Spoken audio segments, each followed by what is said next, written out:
Bonjour, ravi de vous retrouver aujourd'hui pour de délicieux pains plats fourrés au fromage. Vraiment simple à faire, pas besoin de levure, pas besoin de choses compliquées.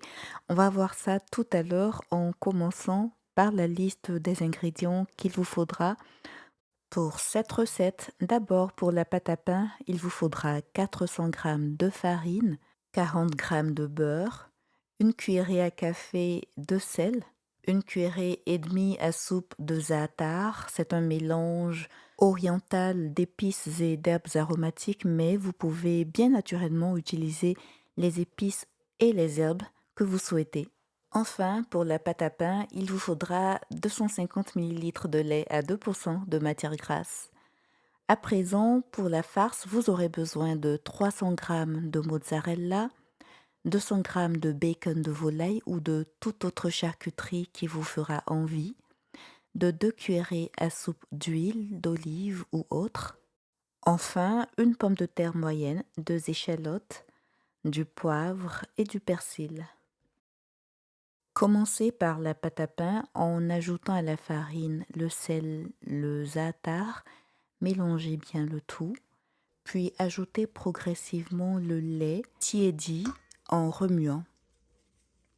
Pendant ce temps, faites fondre vos morceaux de beurre pour les rajouter aussi à la préparation.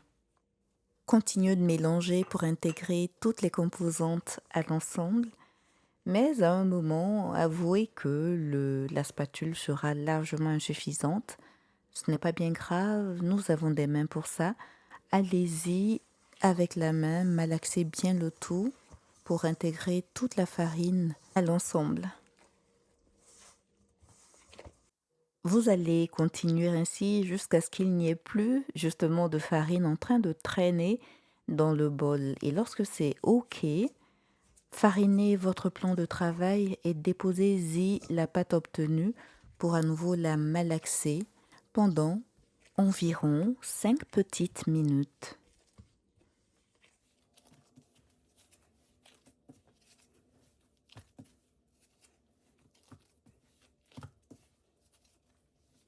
Farinez à nouveau le plan de travail lorsque c'est nécessaire et continuez. Ce sont juste 5 petites minutes, ça sera bientôt terminé. Puis formez une boule que vous allez emballer dans du film plastique et laisser reposer au réfrigérateur pendant au moins 30 minutes ou sinon, si possible, 1 heure de temps. Pour la farce, découpez la charcuterie en petits morceaux que vous allez ensuite bien détacher les uns des autres. Ensuite, passez à la pomme de terre que vous allez râper. Les échalotes, quant à elles, seront coupées en petits dés. Posez votre poêle sur le feu avec l'huile d'olive et mettez-y les échalotes que vous allez faire revenir quelques instants, le temps de les rendre translucides. Puis essorez la pomme de terre râpée pour en retirer toute l'eau et mettez-la dans la poêle avec les échalotes. Ajoutez le poivre et le persil. Si vous êtes pressé, vous pouvez tout à fait constituer la farce uniquement de charcuterie et de fromage. Ce petit mélange-ci à base de pommes de terre ajoutera juste un peu plus de goût. Au besoin, pour la cuisson, rajoutez un soupçon d'eau et continuez de remuer. Et retirez du feu lorsqu'au bout de quelques minutes, les pommes de terre sont cuites. 1 heure après avoir mis votre boule de pâte au réfrigérateur pour la laisser reposer, ressortez-la et aplatissez-la. Pour en faire un disque épais, juste ce qu'il faut pour pouvoir partager la pâte en pâtons de taille égale. Choisissons donc de la partager en 8 parts. Vous pouvez bien sûr faire différemment, plus ou moins de parts. Et donc, voici notre plan de match pour être efficace. Moi, je découpe la pâte en 8 bâtons et vous vous abonnez rapidement si ce n'est encore fait, sans oublier d'activer la cloche pour recevoir les notifications de toutes les nouvelles vidéos. Voilà, moi j'ai terminé ma part. J'espère que vous aussi. Et donc, nous continuons pour chaque bâton. Formez une boule avec le rouleau à pâtisserie, étalez-la pour former un disque.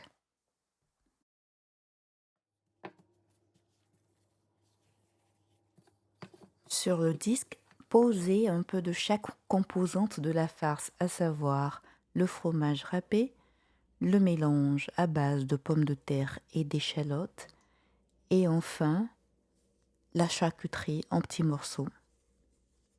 Rassemblez soigneusement les bordures du disque pour former une sorte de bourse à la fin. Assurez-vous que toutes les bordures sont bien ramassées et compactées avec vos doigts pour éviter plus tard des fuites d'ingrédients lorsqu'il sera temps de cuire vos petits pains.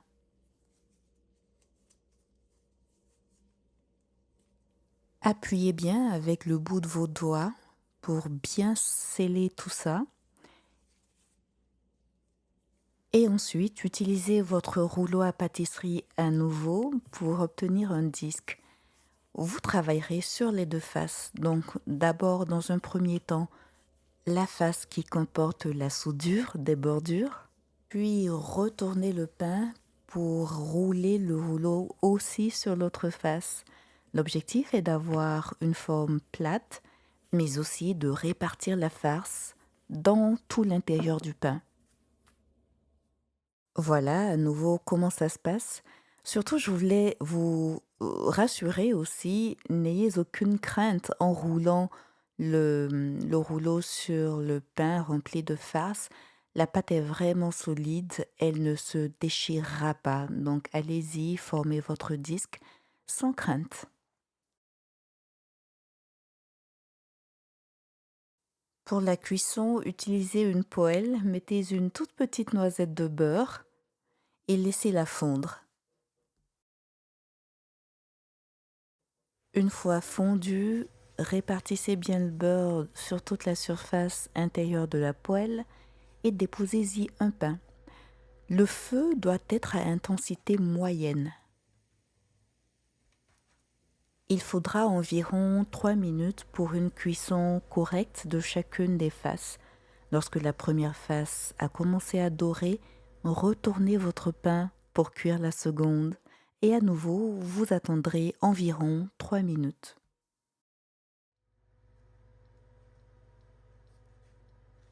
Vous pouvez même cuire à nouveau la première face. On va rajouter un tout petit peu de doré. Donc on la cuit à nouveau quelques instants avant de sortir le pain de la poêle. Il est prêt. Procédez de la même façon pour les 7 autres pains. Ce pain est un véritable délice, en particulier si vous le consommez chaud. Cet intérieur savoureux et regardez ce fromage qui s'étire à n'en point finir. Je vous souhaite un excellent appétit et vous dis ciao et à très bientôt.